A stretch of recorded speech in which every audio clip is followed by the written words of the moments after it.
What's that? I don't even know what an empanada is. So Brandon, explain. Empanadas are like, it's like a pie from Latin America. Like a fried pie. Yeah, it's like a pie. That's It's the- apple fried pie. No, it's got meat in it. It's got meat. Yeah, all the ones I've always had meat in it. Taco Bell used to have an empanada. That's like, you took I like one figured of the Brandon pies could you get explain it at better. one of the pies you get at the gas station, take out the banana pudding or chocolate, you put in like meat, various meats. So it's got the thing. Yeah. I tell you, you don't know what that means. It's the best. It's mystery meat. Yeah, that wouldn't be good, would it? Just try it out. What's in it? Cat, dog, no, anything. Remember how we All said- right. We get a lot for saying that. It's not good. Yeah.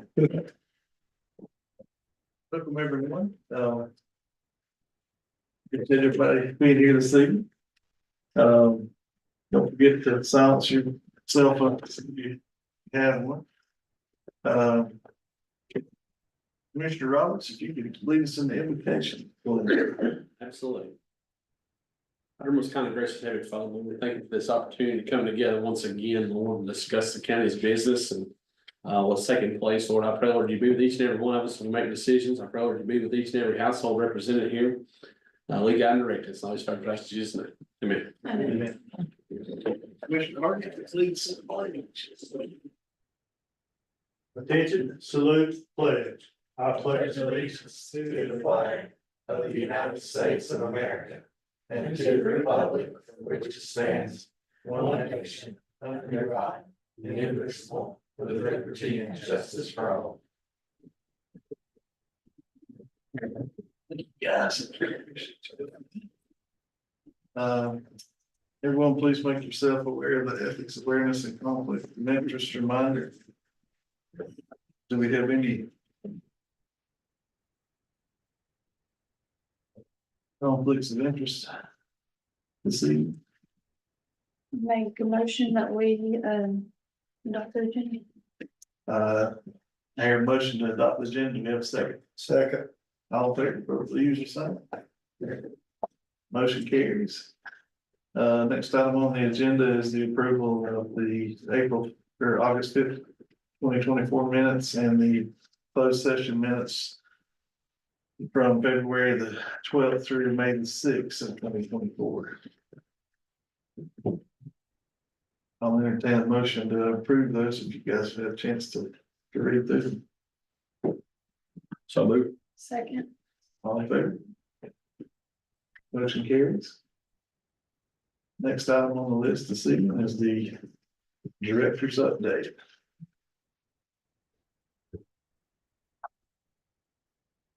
Well, Or good morning, listen, my day has definitely been thrown off by the break today, so good evening. And happy fall, looks like we're all decorated for fall, it's nice. So as usual, kind of want to give the upcoming meetings that we're having and give a little update of what's been going on. We do have our next MDT meeting on the 10th of September, so that's at 11 o'clock, and that's for our adult services meeting. We have our law enforcement meeting, our next one will be the 12th, and that's at 3 o'clock. And then we also have our CCPT meeting, and that is on the 10th at 3:30. Also wanted to give an update on the movie that we partnered with, the Possum Trot, the Story of Hope that I shared the last time we were here. We hosted that at Bear Creek Church, and we partnered with Caring for Children and the Foster Family Alliance, and we had around 75 in attendance, which was pretty good. And then we actually had about 3 people that actually Sean created the cards that just to see what interest folks had in helping support. We had things on there such as becoming a foster parent, if they wanted to support in any way, like with our meals, that sort of thing, and any other way, emergency respite.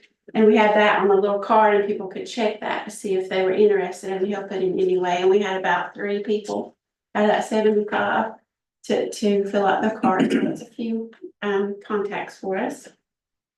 And I also wanted to let you know, as far as some position updates, We did just fill our Medicaid expansion worker position, the recertification that you guys just granted us this year. We did fill that and she started today.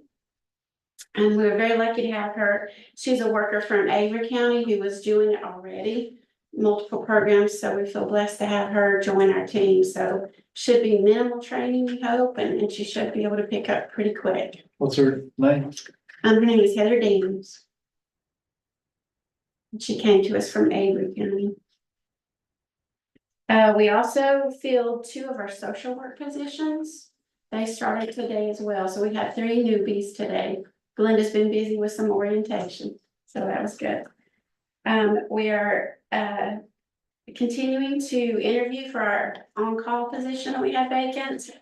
And our front desk, and then we still have the vacant part-time visitation worker that we haven't been able to fill in a while.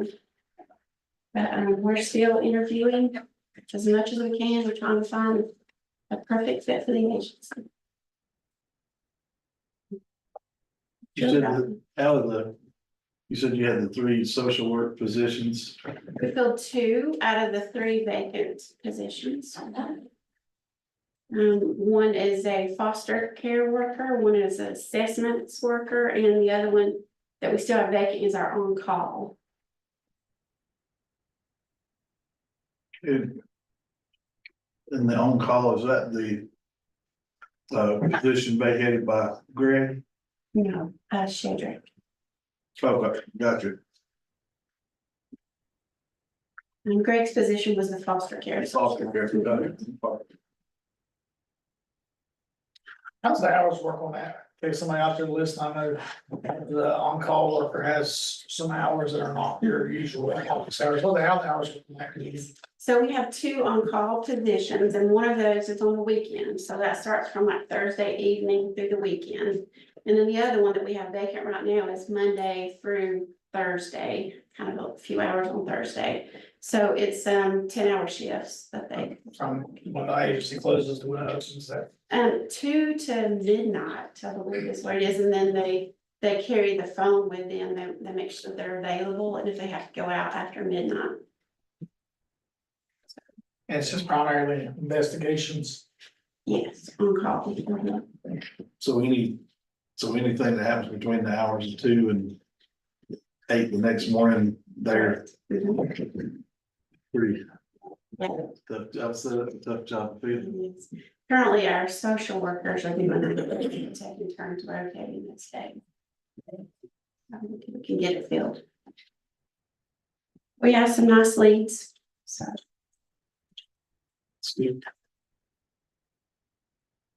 Any other questions for the director this evening? When are they coming to present your?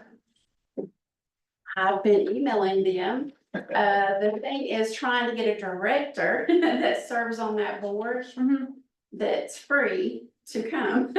Patrick, that you, Bencourt, yeah, I yes, know. he emailed. And they mentioned Patrick Bencourt, but I think he's from like, oh man, he's from all the way, he's way down east.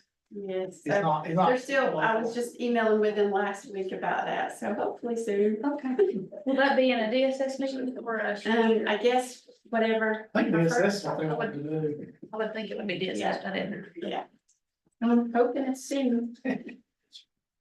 Is there anything, Wendy, that you need from the board that we can help you with, or anything that's troubling you? We're here to help, so. No, I think we're good. Just hope we can get these positions filled and get, you always hate it when there's extra work on social workers for sure. Well, any staff, but those on call and having to work all day and then go out if there's something, that's always hard. Do they get paid overtime for that Mhm. time? Yeah, if they're on call, then they will get their on call pay, but if they actually go out, then there's A time different, to get. Mhm. anything else for Wendy this evening? Thank you. Next on the list this evening is Mr. Brock.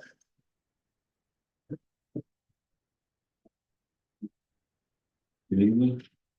We get a couple updates. We we currently have 35 kids in custody. That's down 5 kids from last month. We had 5 kids achieve permanency, 3 were able to be reunified with a parent.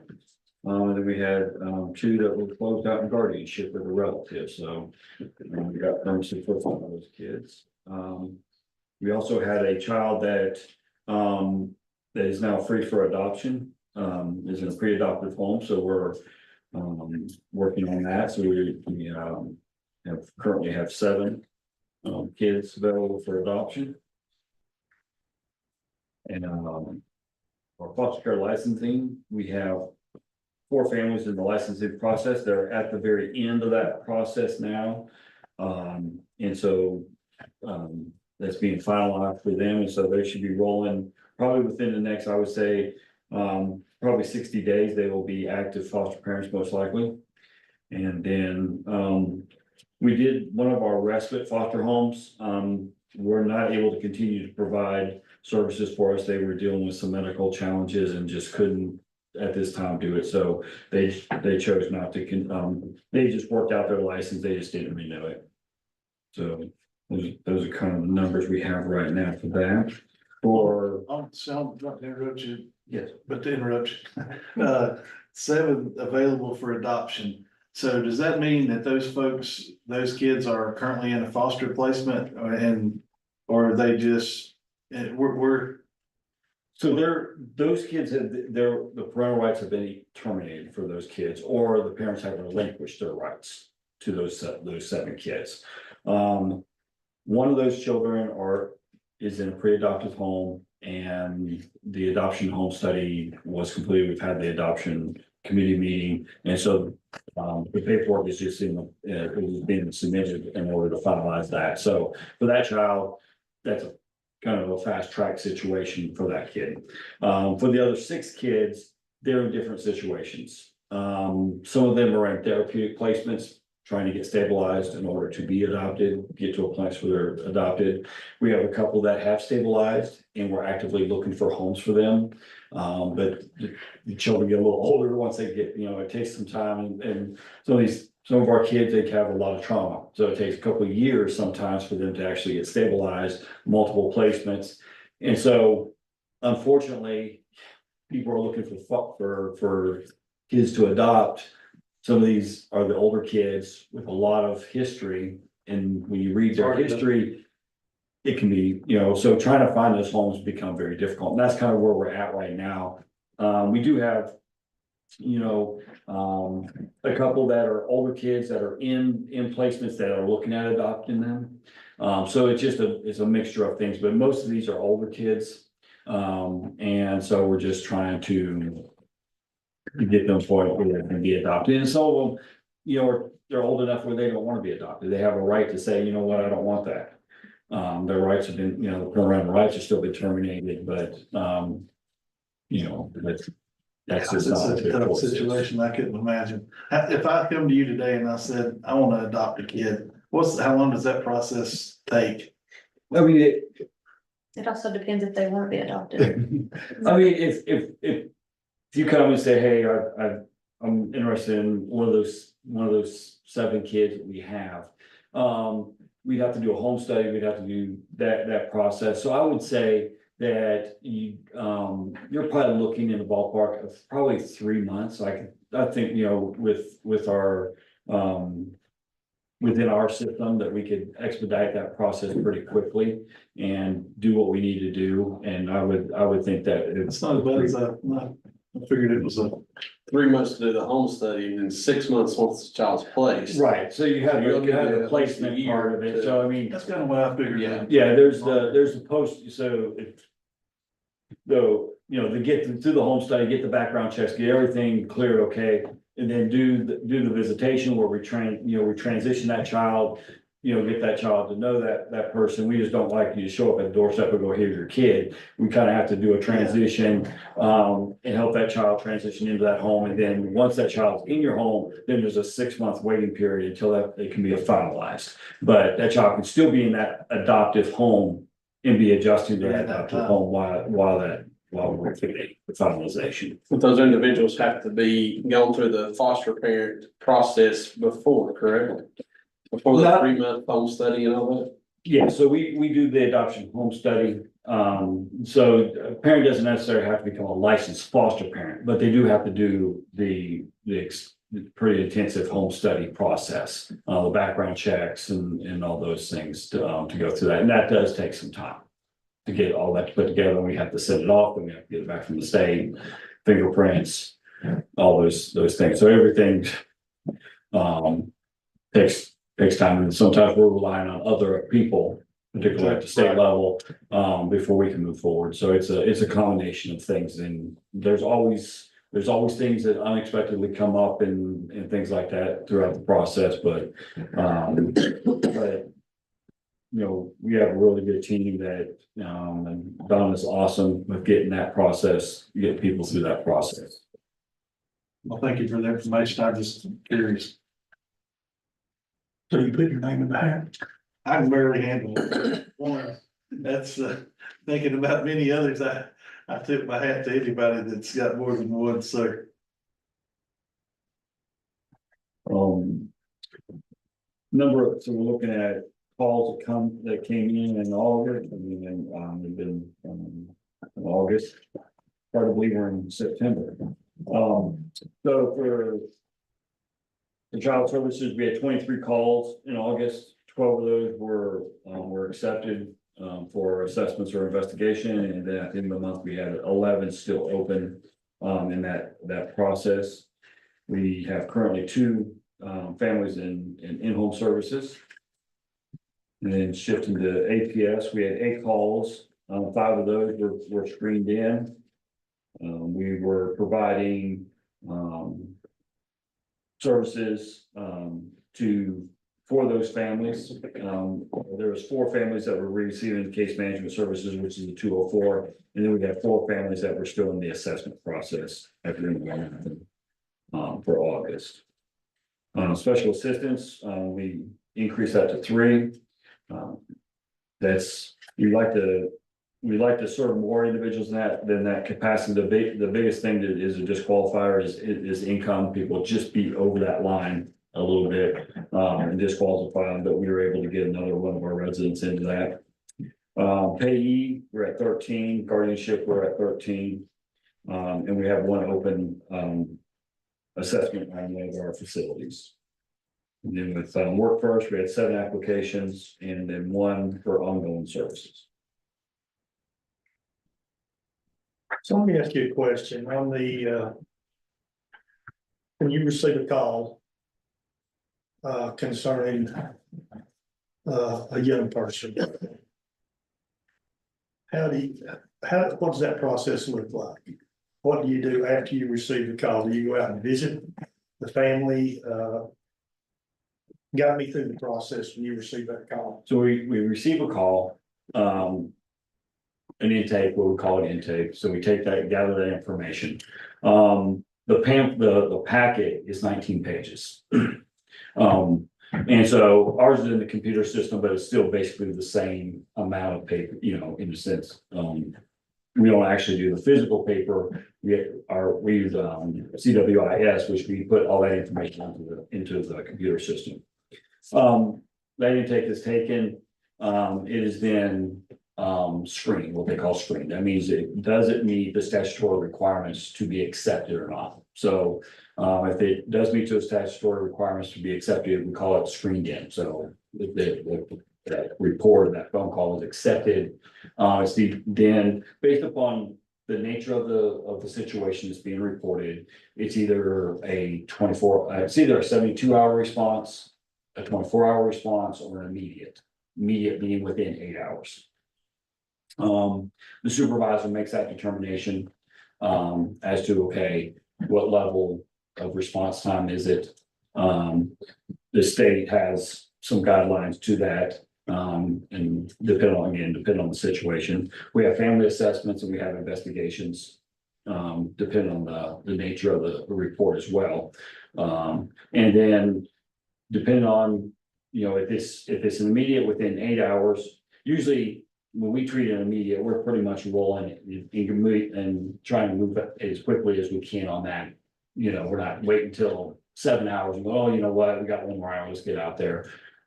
you know, we're gonna start working on that immediately. But to initiate a case, whether it's immediate 24/72, it requires us to go out to the home, see the children, every single child in that home, even if it's a report on just one child. We have to see every child in that home face to face. We have to meet with the parents, or the individuals that are in a caregiver role in that home. If there's a parent that is not part of that household, that we also need to make contact with them, especially if they're part of the report. And so that's how the report initiates, is that we go out, we make that initial contact, explain to them why we're there. When we have received the report for XYZ, and then we start the assessment process. So if I'm hearing correctly, basically it's computer generated whether you screen a case in or you don't screen a case in. The computer doesn't make that decision.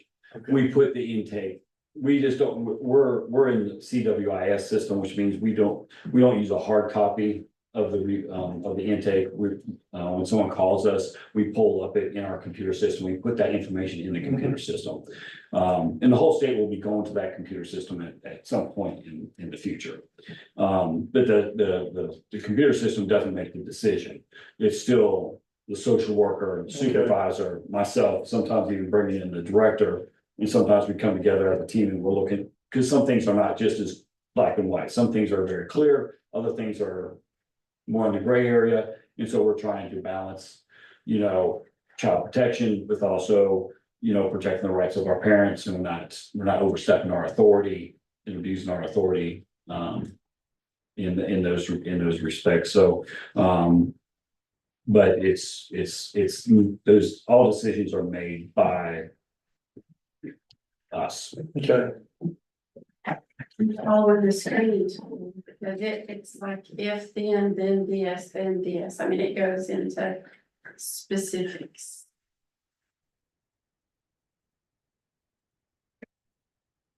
what are some of the situations that, let's say you get a call and it's not screened in?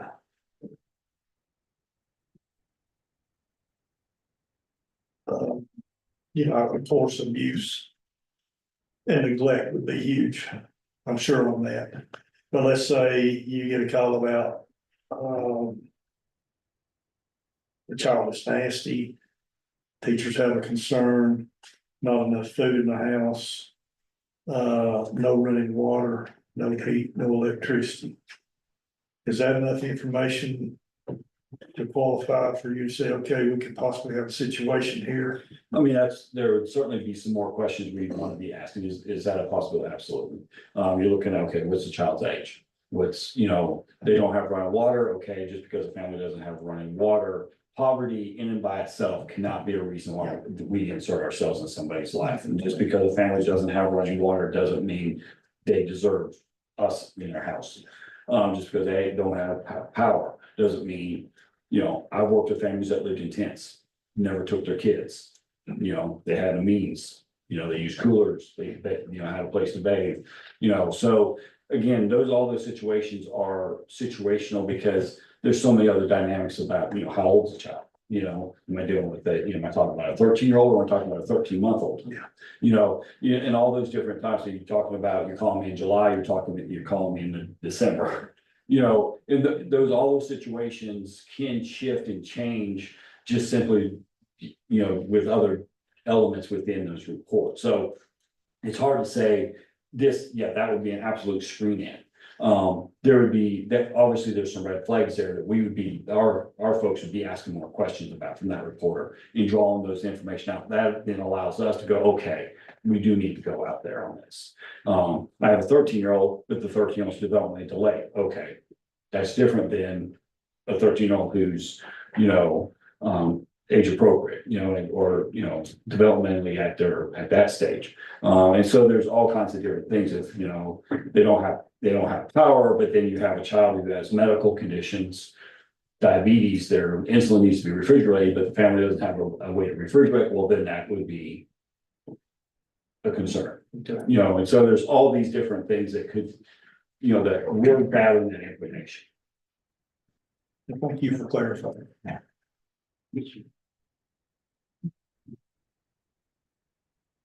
Any other questions? Thank you. Thanks, Sean.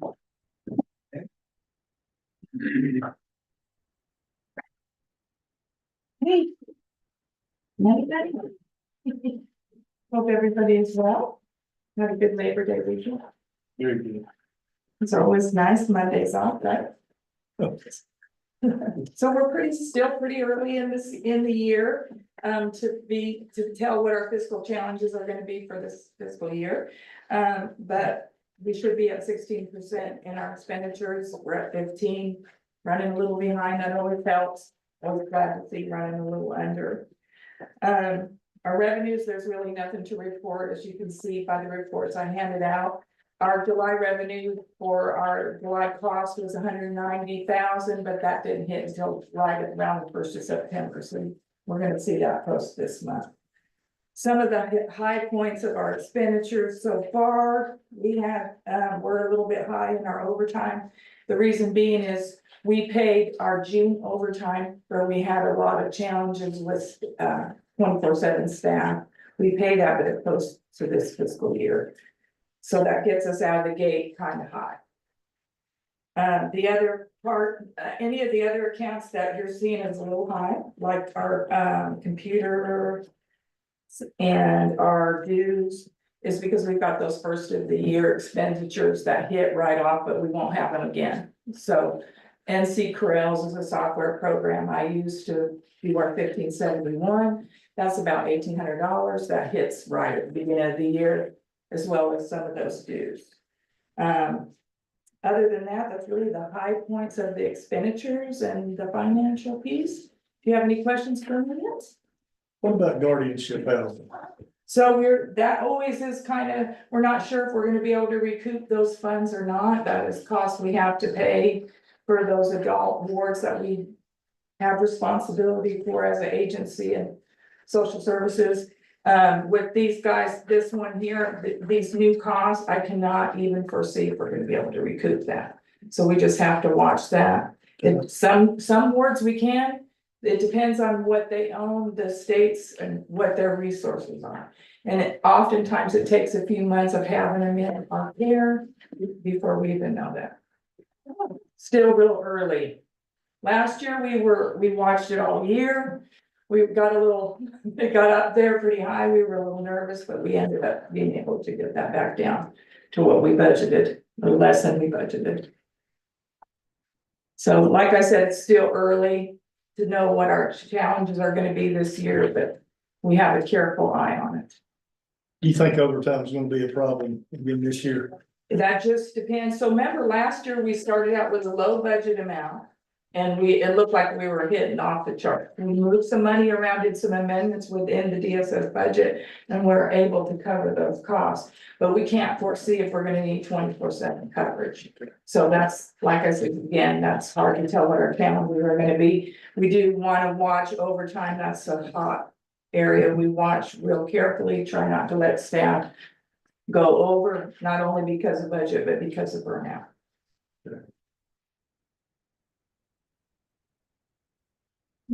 Thank you for your time. Any other questions for Tammy? Thank you, Mr. Tammy.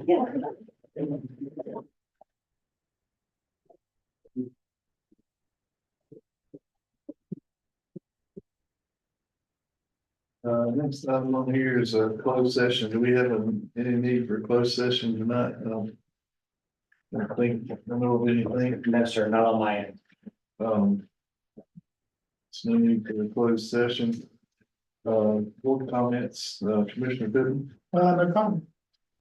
Commissioner Matt, No, that's not. Commissioner Roberts, No comment. Commissioner Hart. I'm good. Only comment I'd say is thank you guys for what you do. And, you know, I know it's a very tough job to get a lot of scrutiny from the people you're trying to help and the people that you're not helping. So, you know, I recognize that and, you know, want to say thank you for what you do. It's a tough job. And we appreciate it. And it's, you know, for me, I struggle with it more, to be honest with you, just because I don't know a lot about how things work and, even being on this board for 6 years, I still have to ask a lot of questions because I just either forgot or, just don't completely understand how it all pieces together. So, when somebody hits me up somewhere in the community, typically my first call is going to be to Wendy if I don't know, to ask, what's this? What's our protocol here? What's our procedure? And always quick to get that answer. So I appreciate that because, a lot of times Jeff's point, the questions he's asking Sean there, a lot of times we don't get that. We don't have all that piece to tell somebody, but like I say, I struggle with this board. Me personally, I wish we would go back to having a community board of other folks. I know why this board exists the way it exists because of the situation that was at the time. So, I feel like we've got a good handle on that. Neither, not for here, for today or for tomorrow, but just remember that the kids are the most important thing in this whole thing that we're doing. Money is definitely an important thing, but the kids, so, we can, we'll deal with the money pieces we have to. That's what I would say. So, thank you guys. Not having anything else, to have a motion. Someone. Second, Second. all in favor?